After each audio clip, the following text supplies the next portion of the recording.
Olá, boa noite. Bem-vindos a mais uma Oficina do Corpo. Eu sou Mônica Feliciano e estou aqui na Just TV com vocês todas as terças-feiras ao vivo, das 21h45 às 22h15.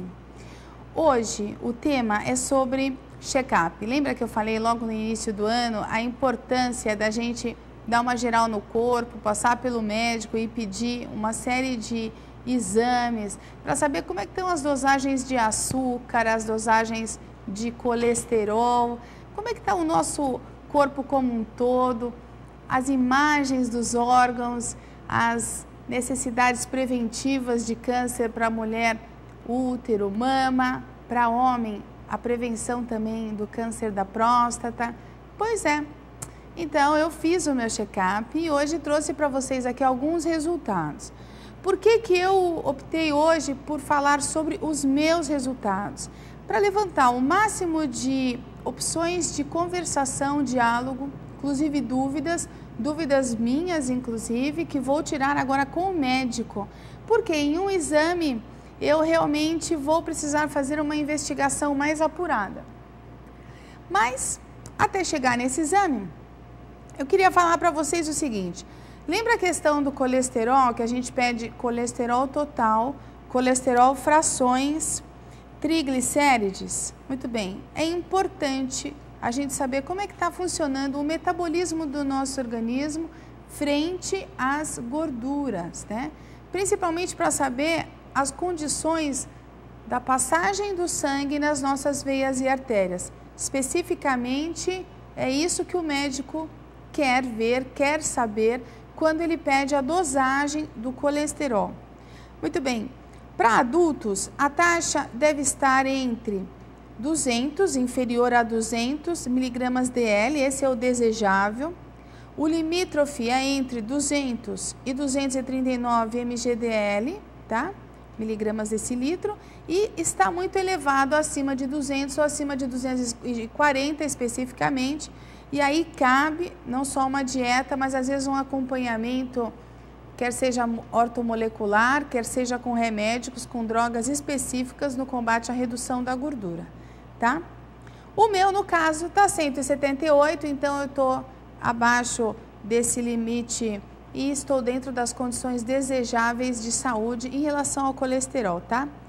Isso também diz respeito ao HDL, né?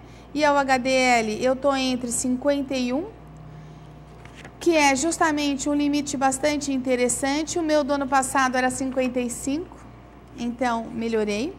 E o LDL, que é o low, que é aquele mais arriscado e tal, eu estou com 114, sendo que para mim a faixa está inferior a 130, então ótimo, está perfeito para mim, tá? Outro exame que é importante, que eu pedi também, quando eu fui à minha médica, foi saber como é que estavam as dosagens de plaquetas no meu sangue, tá? Importantes também para o sistema imunológico, para a reparação de tecidos e para a defesa do nosso organismo. E aí, mais uma vez, todos os índices, porque você vai ver as hemácias, você vai ver hemoglobina, hematrócrito, o VCM, o HCM, o HC, o CHCM, o RDW, que são todas as siglas de vários componentes sanguíneos, tudo isso aqui, comparando com os valores de referência de uma pessoa saudável, no meu caso, estão com índices normais. E a série leucocitária, que é a defesa, um é reparação de tecidos, o outro é a defesa, também com todos os índices dentro do normal. As plaquetas, também, eu estou com uma numeração bastante interessante e dentro das condições normais de saúde. Cada um vai ter que comparar o resultado colhido do sangue com os valores de referência. E aí, qualquer alteração que tiver, encaminhando ao médico, ele pode sugerir desde uma reeducação alimentar, uma melhoria nas suas condições de nutrição, ou mesmo vitaminas, né? Algum tipo de remédio suplementar à sua dieta, tá bom? Complementar e suplementar tem diferença, com certeza, mas aí é o médico que vai aferir o que é melhor, tá? T4, relacionado à tireoide, também está com índice normal. Eu já tive problemas um pouco mais sérios e já tive até prescrição da retirada de uma parte da tireoide, mas consegui reverter esse quadro. 6 anos atrás eu passei por um período de estresse muito intenso, muito intenso. E a minha tireoide, que é mais ou menos assim o gerente hormonal do corpo, ela estressou a ponto de inchar, né? Ficou 3 vezes maior do que o tamanho habitual da glândula. Muito bem, eu falei assim para minha médica, o que eu devo fazer? Existe algum meio de eu reduzir esse órgão, né, essa glândula de tamanho? Porque de repente ela só está estressada. Ela disse assim, olha, Mônica, normalmente em casos assim, opera-se, né, aquele cortezinho aqui, retira-se um pedaço da glândula e depois complementa a necessidade hormonal do organismo com um determinado hormônio. Naquele caso seria o Synthroid. Mas eu teria que tomar o Synthroid até o meu último dia de existência. E eu falei assim, e se eu quisesse reverter esse quadro, como seria? Ela me disse, olha, Mônica, só se você saísse desse ritmo que você está e meio que por mágica desestressasse e conseguisse retomar uma vida calma, tranquila e equilibrada. Eu falei assim, então eu posso esperar 3 meses antes de operar? Ela falou, pode, se você não tem alteração de pressão, você não tem nódulos na glândula, mas você tem uma glândula aumentada que está deixando o seu organismo, de uma certa forma, sobrecarregado. Falei, tá bom, então eu vou fazer. Muito bem, o que eu fiz? Lógico, mudei meus hábitos. Então, todo resultado que a gente quer para a nossa vida, no geral, é necessário uma mudança de hábitos. Sair da condição de conforto de ser quem você é, fazendo as mesmas coisas que você é e sendo uma pessoa um pouco mais disciplinada, persistente, uma pessoa melhor e mudar seus hábitos com disciplina a favor de uma determinada recuperação. Recuperação do seu peso, recuperação do seu sono, recuperação do seu equilíbrio. No meu caso, a recuperação do tamanho da minha tireoide. E aí, o que aconteceu? Eu tirei todos os excitantes que estavam realmente me deixando hiperativa. Ou seja, café, açúcar, refrigerante, doces. E aí eu consegui equilibrar meu organismo e também equilibrar a minha tireoide. Não foi fácil. Uma perguntinha. Opa, oi Pedro, boa noite. Muito bem. Eu vou fazer o seguinte, pessoal. Antes da gente continuar, eu vou pedir um intervalo e a gente volta já já.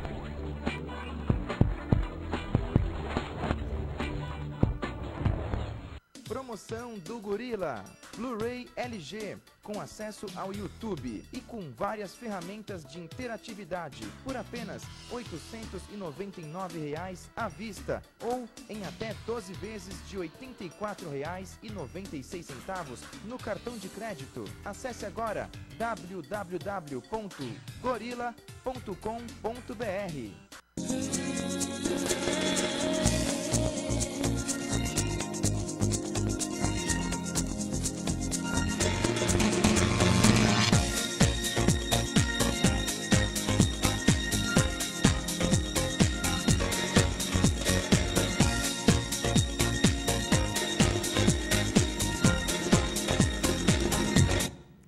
Oi, pessoal, boa noite novamente. Esse intervalinho aí foi só para eu reparar aqui uma situação que estava dentro do nosso estúdio e agora já está tudo normal, tá? Enquanto isso, eu pude ler algumas mensagens.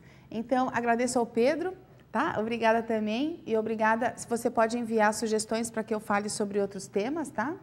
E o Fernando fez uma pergunta interessante em relação ao teste de ELISA, conhecido, né, como teste de ELISA, é o teste de HIV. O ideal é fazer o exame de quando em quando. O exame check-up, que é essa avaliação geral, pode ser feita uma vez por ano, sendo que alguns exames específicos preventivos de câncer, por exemplo, podem ser feitos até a cada 2 anos. Vai depender da idade, vai depender do histórico familiar, né, da herança genética, e vai depender também do momento que a pessoa se encontra. E no meu caso, eu vou lhe dizer qual é aquele que está preocupando a minha médica e que eu tenho que investigar também. E o Everton disse o seguinte: tenho medo de fazer o HIV e dar positivo. Ok, Everton, veja bem, o HIV é um exame importante nos dias de hoje, principalmente para as pessoas que têm uma atividade sexual saudável, porém sem parceiro fixo, né? Que tem um ritmo de atividade sexual com pessoas diferentes, tá? Uma outra questão também é quando a pessoa tem relações sexuais sem prevenção, no caso a camisinha, tá?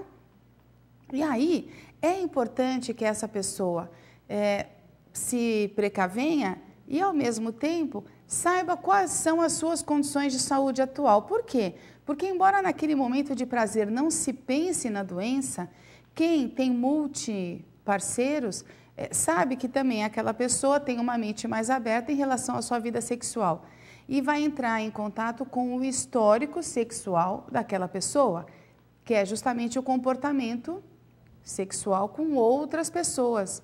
E aí faz com que nesse momento de intimidade, nesse momento de prazer, haja uma troca. Sabe o que é importante pensar, mas que a gente não está habituado a ver dessa maneira?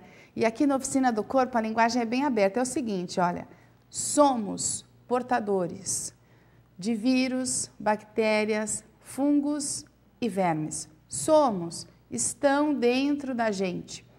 Olha, a maior transmissão, a maior troca de bactérias está num beijo bem prolongado, um beijo na boca, por exemplo. E isso faz com que haja uma troca muito grande de bactérias de um corpo para outro. Então, se a gente não pensar que cada contato, você põe a mão na sua boca, por exemplo, você segura uma caneta na sua boca, você está ingerindo os vírus, as bactérias que estão ali naquele objeto e tudo mais. Às vezes no ar, você inspira um ar contaminado, então você está trazendo para dentro do seu organismo intrusos que serão combatidos com o seu sistema nervoso. Na relação sexual também, tá? Então é importante a gente saber que hoje existem testes como o teste de ELISA, o HIV, altamente preventivo. E olha, vou te falar uma coisa, Everton, tem que ter coragem. Tem que ter coragem porque é uma coisa importante da gente se fazer.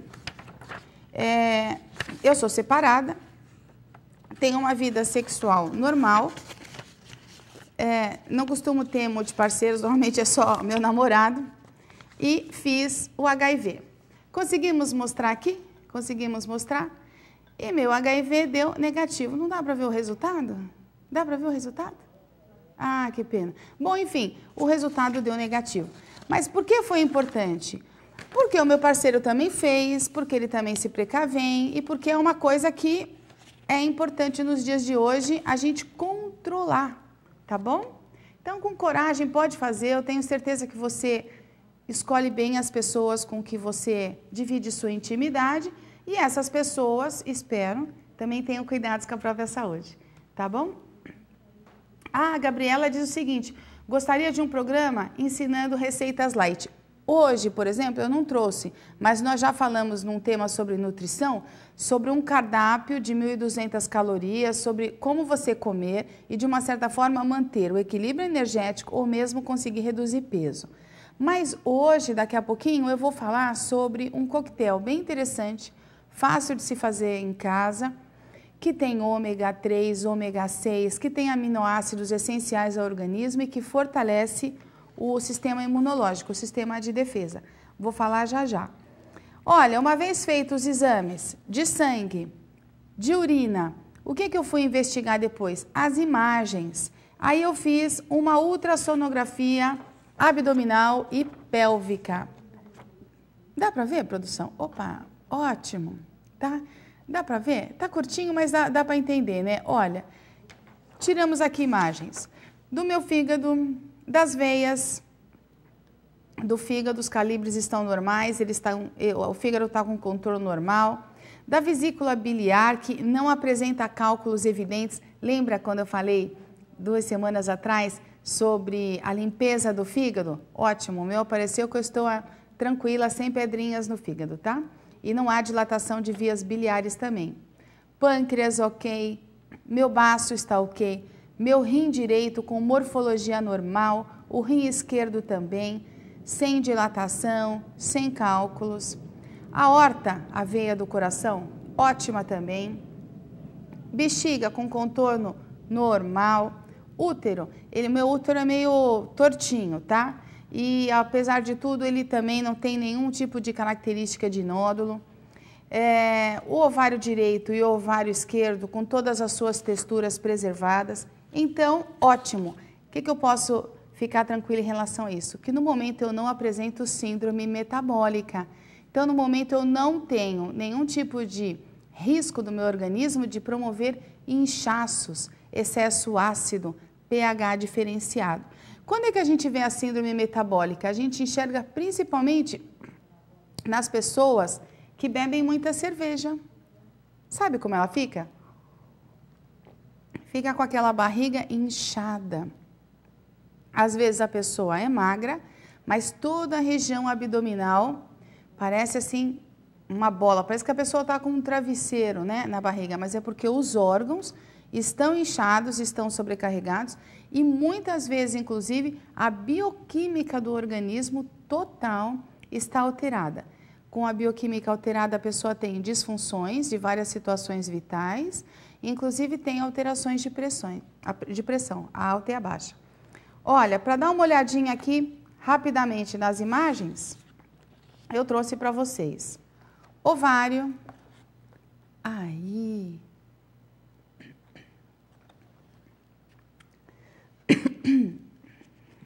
útero, dá para ver? Ótimo, tá vendo? Meio tortinho. A bexiga, e nesse caso a bexiga estava bem cheia, né? Porque a gente tem que beber bastante líquido, justamente para eles perceberem se o contorno tá ok, se não tem nenhum tipo de tecido distorcido. Baço, tá vendo? E aqui também, na parte de baixo, tinha o rim esquerdo e o rim direito. Nesse aqui, além do rim, novamente, que está lá embaixo, tem a vesícula biliar, tá? Logo abaixo do fígado, né? E aqui está meu fígado, ó. Dá para ver? Tá perfeitinho, viu? Muito bem. E por último, a veia, a aorta e o pâncreas, tá? A aorta está lá em cima e as 4 imagens de baixo, o pâncreas. Muito bem. Feito isso, minha gente, o que é que faltou? Faltou a mamografia para eu mostrar para vocês. E a mamografia está aqui. E é sobre isso que eu queria falar. A minha mamografia mostrou na mama direita, esse aqui é um ultrassom, tá? Tá vendo? O tecido ali homogêneo, aquele tecido muscular, tudo normal, tudo, né, fibroso, tudo retinho e tal. Perfeito. Mas na mama esquerda, minha gente, dá uma olhadinha aqui como é que eu tô lá dentro, ó. Estão percebendo algum aglomerado tecidual? Principalmente aqui, ó. Mostra de novo, produção. Aqui, perdão. Aqui nessa de cima e nas 4 de baixo. Isso, pois é. E aí o que acontece? Acontece que nesse caso eu terei que investigar um pouquinho mais. Porque nesse exame, a categoria que foi classificado o resultado é uma categoria 4. O que acontece? Nós temos cerca de 5 categorias para entender a imagem da mama. Muito bem.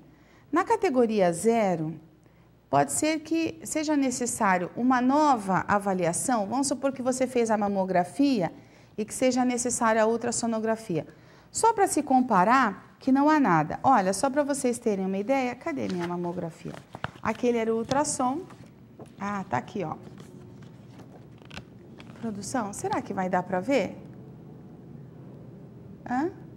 Abaixo aqui? Ótimo, ótimo. Tá vendo?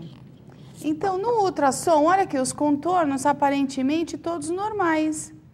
Se eu fizesse só o ultrassom, a gente não conseguiria encontrar... Ai, deixa eu mudar para cá, deixa eu ver se dá para ver dessa maneira. Olha lá. Dá para ver, produção? Aí. E mais um. Bem a pontinha. Dá para ver? Ok, tá vendo? Tudo normal. Muito bem. Então, se a gente fizesse só o ultrassom, não conseguiríamos perceber esses pontinhos aglomerados que a mamografia... perdão, se fizesse só a mamografia, não conseguiria ver o que o ultrassom mostrou, né? E aí foi muito importante ter feito os dois juntos, porque houve esse comparativo. Muito bem. Portanto, tendo os dois, o médico seguiu adiante e conseguiu perceber que na categoria 1, comparando duas imagens, se não tivesse nenhum tipo de aglomeração tecidual, estaria negativo para algum tipo de tumor, carcinoma, o que fosse, que no caso é o nome do câncer, tá? Mas pode ser que eu tenha um cisto benigno também, é o que a gente vai investigar. Categoria 2, um achado benigno, não canceroso. Categoria 3, provável achado benigno, sugere-se um acompanhamento breve e um intervalo, novamente, a realização do exame, 6 meses ou 1 ano, às vezes antes, depende de médico para médico. Na categoria 4, que foi o que aconteceu com o meu, não estou achando aqui o resultado. Na categoria 4, o que ele sugere? Sugere alterações suspeitas, biópsia, tá? Ou seja, retirar um pouquinho do tecido que está localizado e ser analisado em laboratório, tá? É o que eu vou fazer. E na categoria 5, existe aí um importante indicativo de carcinoma, né? De malignidade tecidual. E aí, portanto, é necessária uma ação adequada, às vezes já um intervento, uma ação com um tratamento específico químico para diminuir ou eliminar essas células que estão aí totalmente alteradas, destruindo umas às outras. Muito bem, portanto, mulheres a partir dos 40 anos devem fazer mamografia de 2 em 2 anos. Ou, se tem histórico na família, o médico pode sugerir que você comece antes, tipo a partir dos 32, 35 anos. Vai depender de cada médico. Homens, próstata, a partir dos 40. Se tem histórico na família, pode ser que peça antes.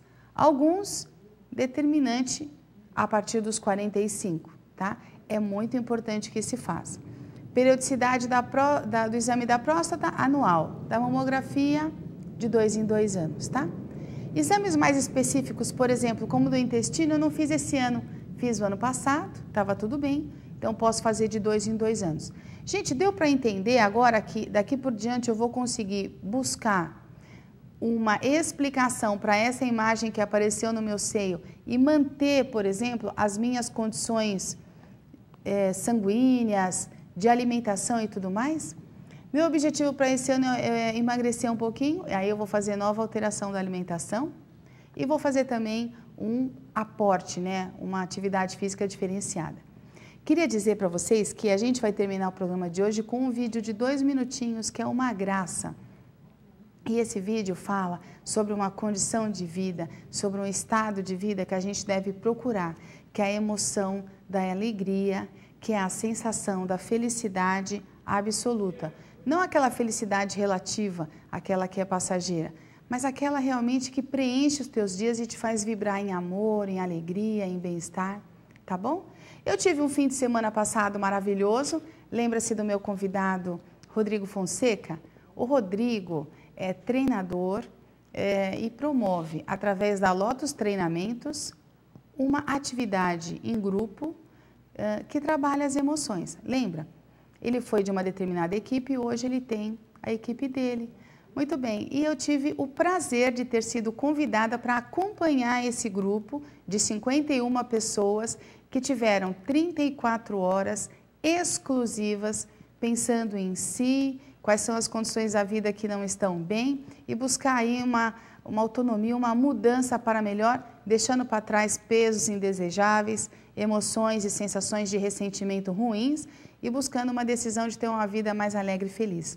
Então, eu queria parabenizar a Lotus Treinamentos, assim como todas as pessoas que trabalham a favor de ajudar os outros, tá? Queria dizer para vocês que mandem sugestões para mim e que na semana que vem eu vou estar falando sobre uma questão estética relacionada a estrias, tá? Vamos terminar com o vídeo? Obrigada, boa noite. Depois de muito esperar, num dia como outro qualquer, decidi triunfar. Decidi não esperar as oportunidades, e sim eu mesmo buscá-las. Decidi ver cada problema como uma oportunidade de encontrar uma solução. Decidi ver cada deserto como uma possibilidade de encontrar um oásis. Decidi ver cada noite como um mistério a resolver. Decidi ver cada dia como uma nova oportunidade de ser feliz. Naquele dia descobri que meu único rival não era mais que minhas próprias limitações e que enfrentá-las era a única e melhor forma de superá-las. Naquele dia descobri que eu não era o melhor e que talvez eu nunca tivesse sido. Deixei de me importar com quem ganha ou perde. Agora me importa simplesmente saber melhor o que fazer. Aprendi que o difícil não é chegar lá em cima, e sim deixar de subir. Aprendi que o melhor triunfo é poder chamar alguém de amigo. Descobri que o amor é mais que um simples estado de enamoramento. O amor é uma filosofia de vida. Naquele dia, deixei de ser um reflexo dos meus escassos triunfos passados e passei a ser uma tênue luz no presente. Aprendi que de nada serve ser luz se não iluminar o caminho dos demais. Naquele dia, decidi trocar tantas coisas. Naquele dia, aprendi que os sonhos existem para tornar-se realidade. E desde aquele dia já não durmo para descansar. Simplesmente durmo para sonhar.